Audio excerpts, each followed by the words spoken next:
I don't think his intention was to stay in China. I think it was to carry on around the world.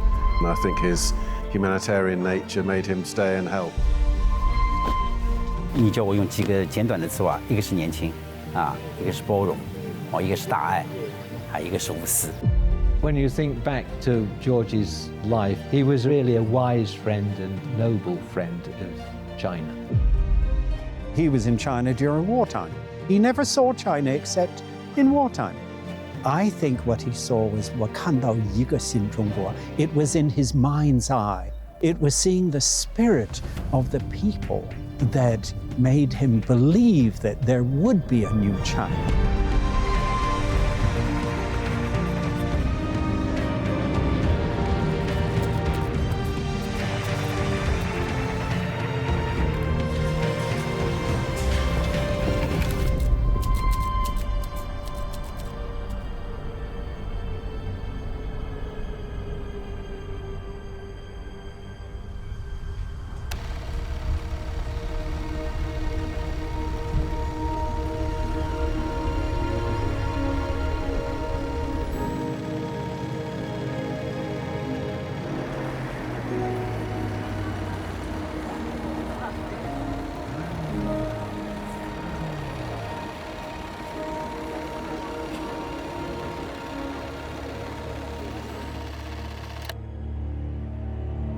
Conditions in Shanghai are appalling.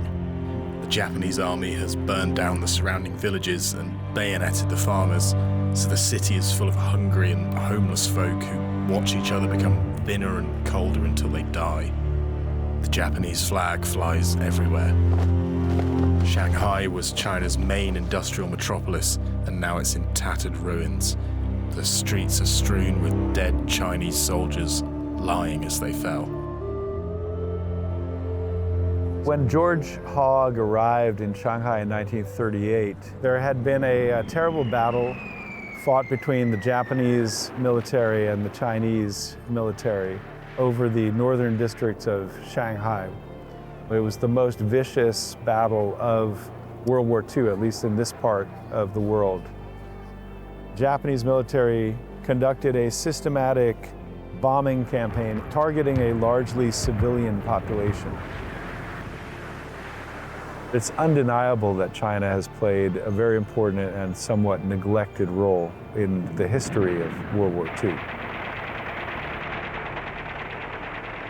China held down millions of Japanese troops who were unable to then occupy other parts of Asia and contribute to the building of the Japanese Empire.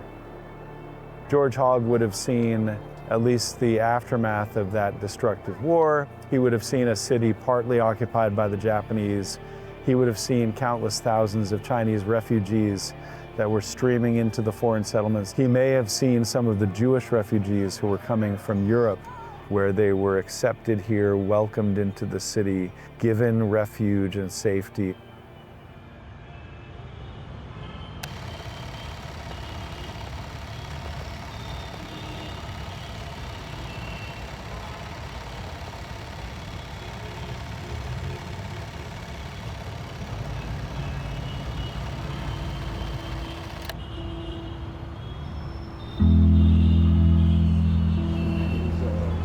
I hadn't been to Shanghai, and I really wanted to see where George had landed in his journey through China. So I talked to Zoe Reed about a year ago, and we decided that it would be nice to celebrate the 110th anniversary of his birth with a trip retracing his footsteps from Shanghai all the way up to Shandan, trying to get a feel of what George went through, what he witnessed.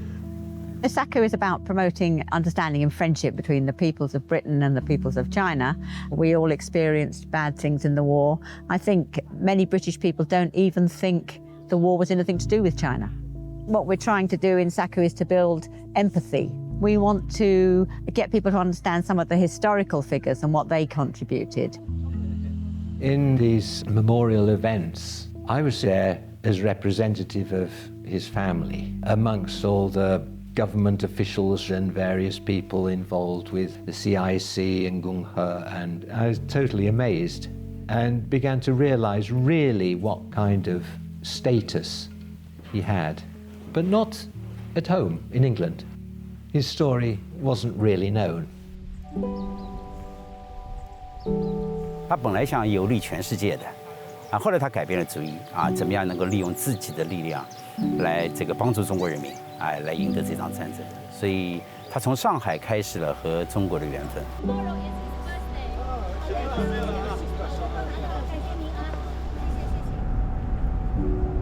So when George Hogg arrived in Shanghai in 1938, not only would he have witnessed the aftermath of the Battle of Shanghai, but he also would have heard reports about the Nanjing massacre that occurred in December 1937, when the Japanese army overran the city of Nanjing, which was the capital city of the nationalist government. The Nationalist Army had vacated the city, left it vulnerable to the predations of the Japanese Army. What ensued was a massacre of huge proportions.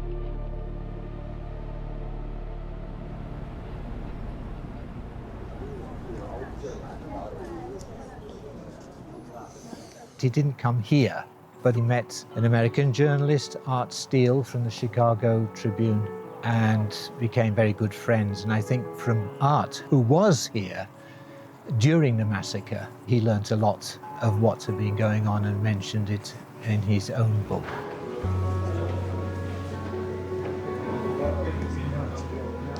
到了这个南京审判的时候，对这个数字做了一个界定，就是集体屠杀是28案，屠杀人数是19万人；零散屠杀是858案，屠杀人数15万。The Japanese are told nothing of the horrors perpetrated in China, nor can they be expected to guess at them, with no jumping-off place in their own past experience.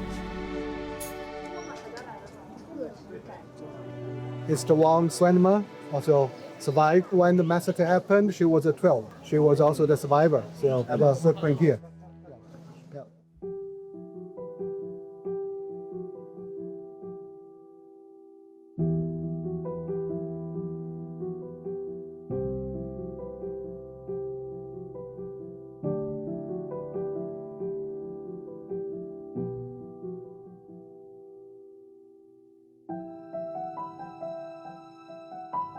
It is the most ghastly, unforgivable story, and so well commemorated here. Thank you. Thank you.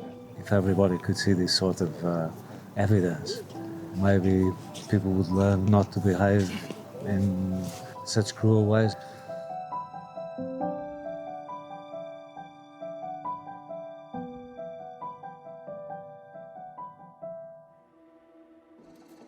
I hate to get out of here in a way and leave my friends to take things like what happened in Nanjing last year, but I do want to go see what's happening up in the former Red Army, and if I don't go soon, there may be no way of getting up there.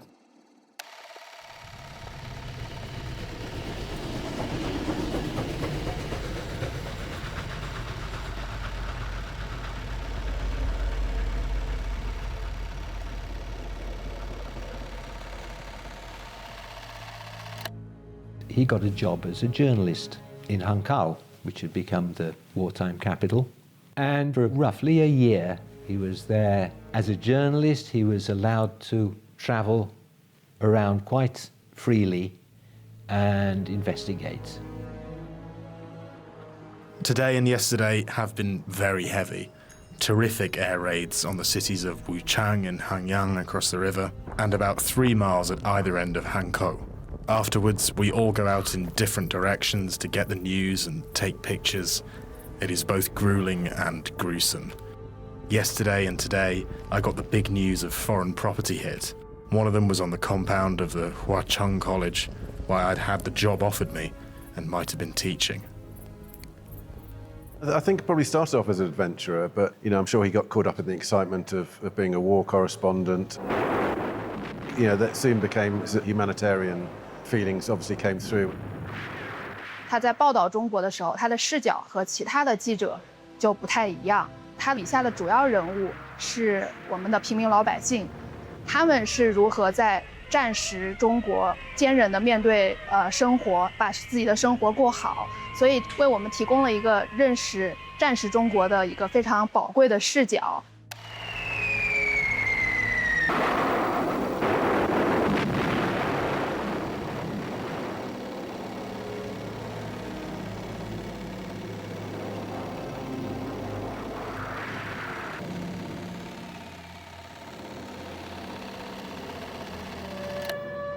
So the Japanese took Hankow, and many of the journalists were expelled from China by the Japanese. But he decided he needs to go back to China, so he made a secretive journey. In his British passport, he was able to travel a little more freely through Japan into Korea, Manchuria, and round to Beijing, where he then was smuggled out by English-speaking students at the university there, through secret passages and so on into the countryside, where he met up finally with Niranjan and his guerrilla forces.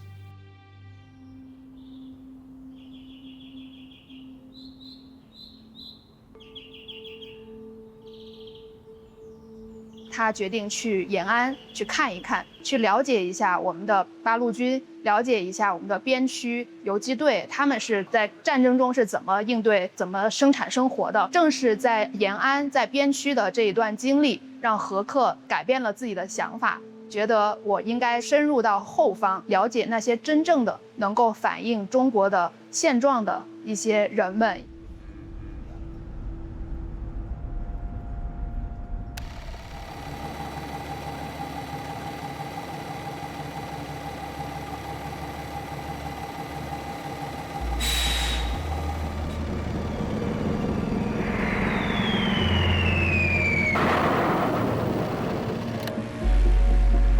Here there was an air raid warning. As we leapt from the windows, 3 planes were already circling over the city and the anti-aircraft shells bursting around them. Rough trenches had been prepared beside the line into which those who could get off the train in time flung themselves. I was glad enough to be at the bottom of a pile of others. Bombs exploded on the station as we lay face downwards, breathing deeply the scent of the damp earth.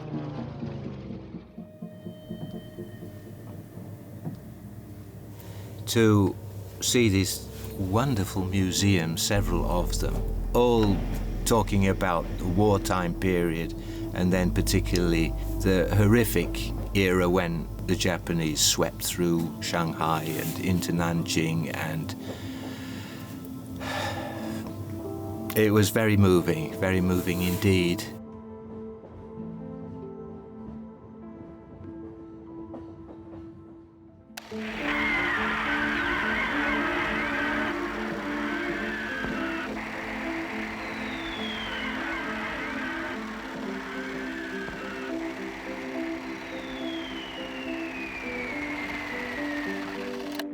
Whilst he was in Hankow, before he was expelled, he was the first journalist to visit the CIC headquarters. He was really impressed by the idea of this cooperative organization. So finally, after this year traveling with the guerrilla forces, he joined up with the CIC in Baoji.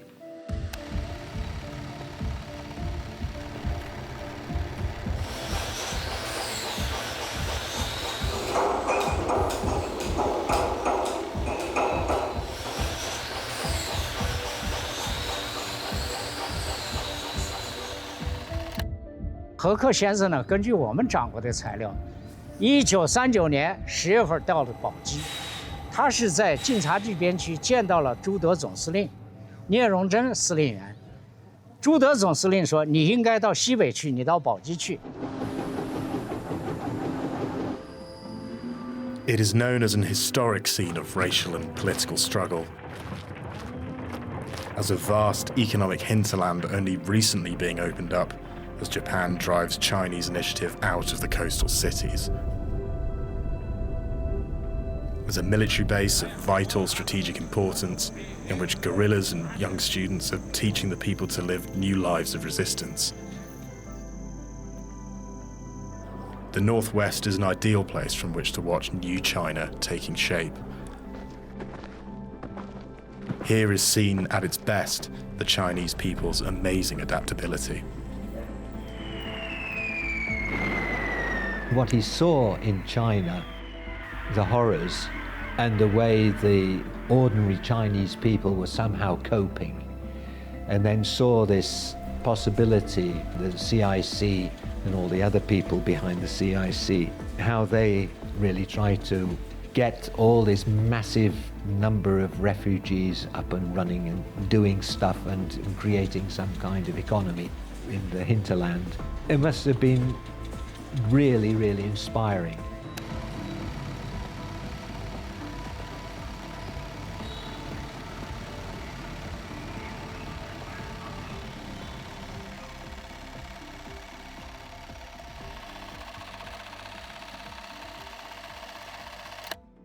In September 1938, Baoji's first cooperative was launched with 9 blacksmiths.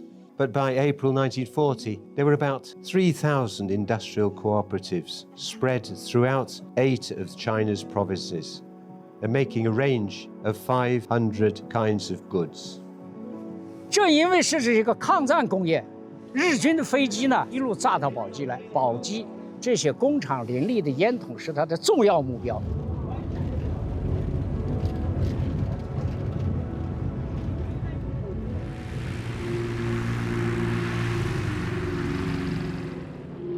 The day we left one place, 34 aeroplanes flew over our heads and bombed it terribly.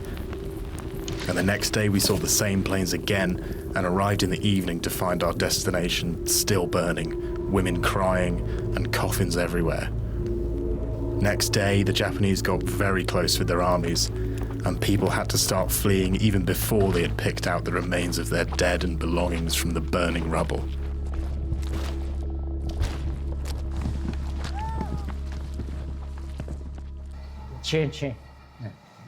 所以在这个当中呢，全场职工同仇敌忾。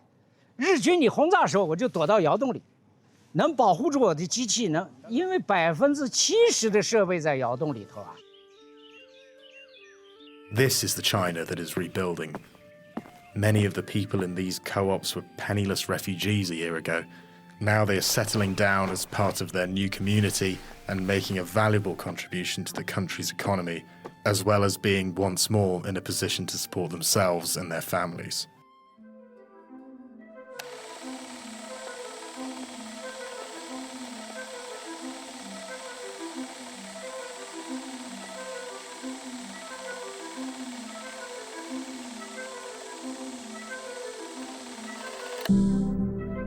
I've got a change of jobs to being a schoolmaster for a boys' technical and cooperative training school.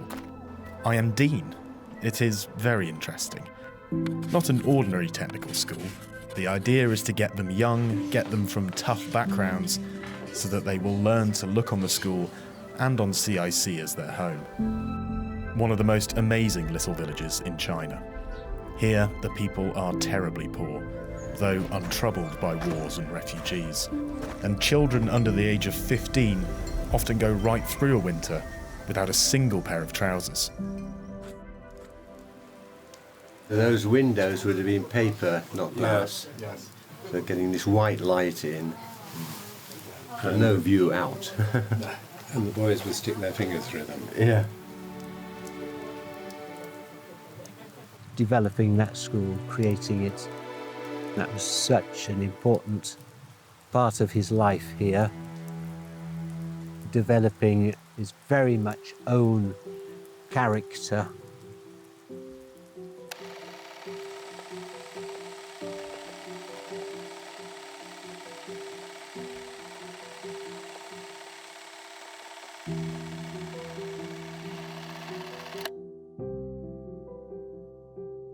The 2 elder ones were amongst the first students of the Xuanxipu school, which had started about a year before George took on the task of being headmaster.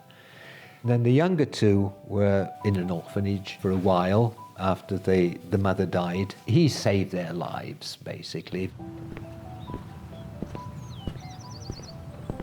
Here in our place, everything is very calm. No bombing even, as all the Japanese planes are temporarily engaged elsewhere. We have a school here full of oddly humorous boys. They are always dropping around to have a look at the strangely funny foreigner, drink some of his peculiarly funny coffee, bang on his typewriter, play on his gramophone, and generally have a good time.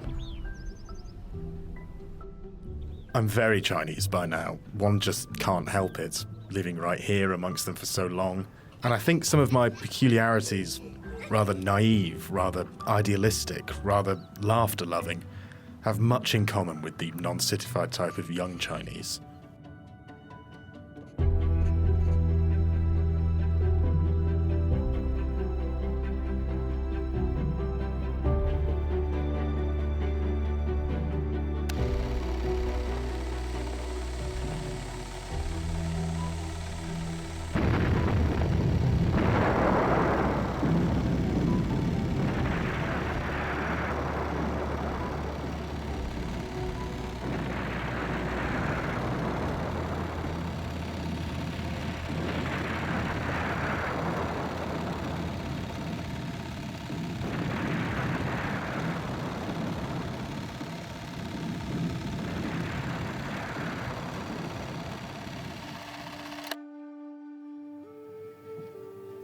We'll be walking, emulating the start of the Little Long March when he led the school out of双石铺, westwards into Gansu.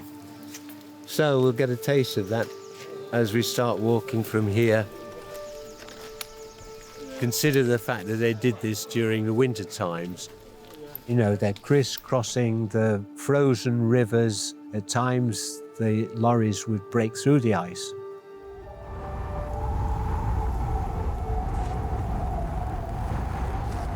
In 5 days, we made 57 kilometers over the mountains, and 2 carts overturned.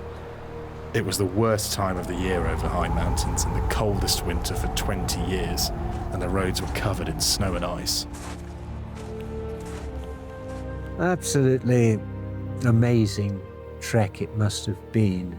He just determinedly carried on and brought that school out of the danger of the war zone, saving all these kids.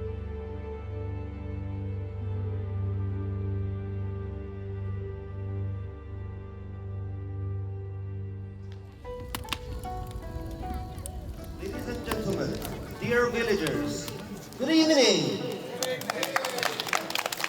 Welcome the relatives and the friends of George Hogg to come to this beautiful Qiaohe village in Liangdang County, along the footsteps that George Hogg once walked.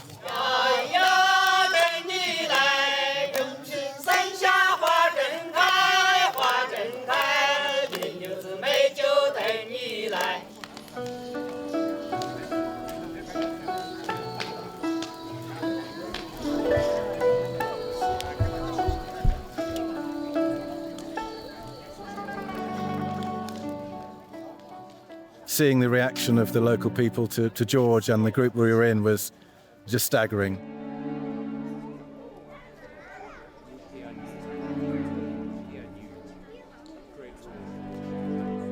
It's on the Little Long March. They were greeted in every village they came to and treated with respect and kindness, and given housing in those winter nights.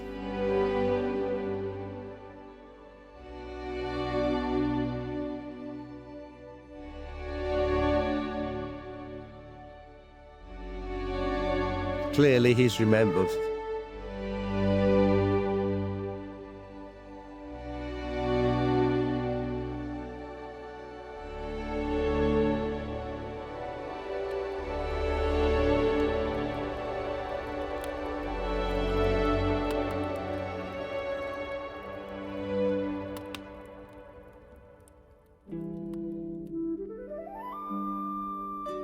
We have just 60 boys here now, with another 20 smaller ones coming on from Langzhou in the summer, and perhaps some local kids. We are still busy fitting up our various workshops. The whole of one side of the compound is given over to work. In the center, the biggest temple holds 3 remaining Buddha statues. All down the other side are classrooms. At the back, there are dorms.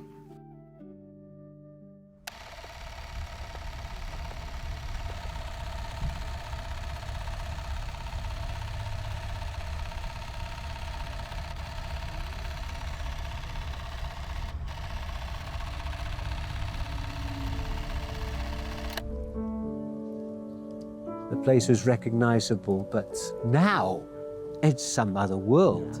So this was the first building? Yeah. Yeah. Yeah. Okay. So the. We were then taken to the new campus, and my word. Welcome to Bailey Vocational College. Angela, They've kept the idea alive, and his legacy is strong there. It's gone way beyond George's dreams.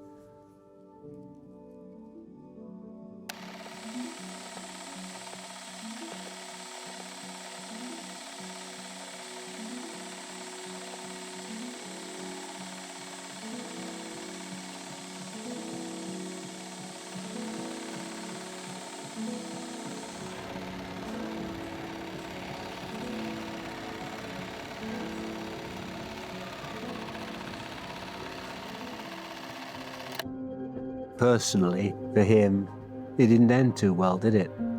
But my word, his spirit lives on. His sense of purpose, which wasn't there when he thought of joining the cooperative movement. As time went by, getting into his story here, beyond what I had known and whilst writing the book, one began to get a much better sense of really why he stuck it out.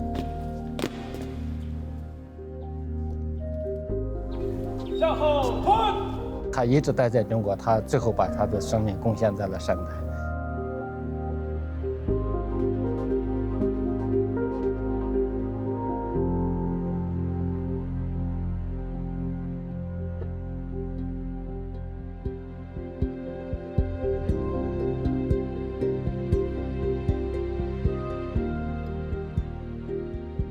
His love for the Shandan School was intense. Sometime in the spring of 1945, Aylwin had written a song. In Shandan we are born again. We will stay in Shandan till we die.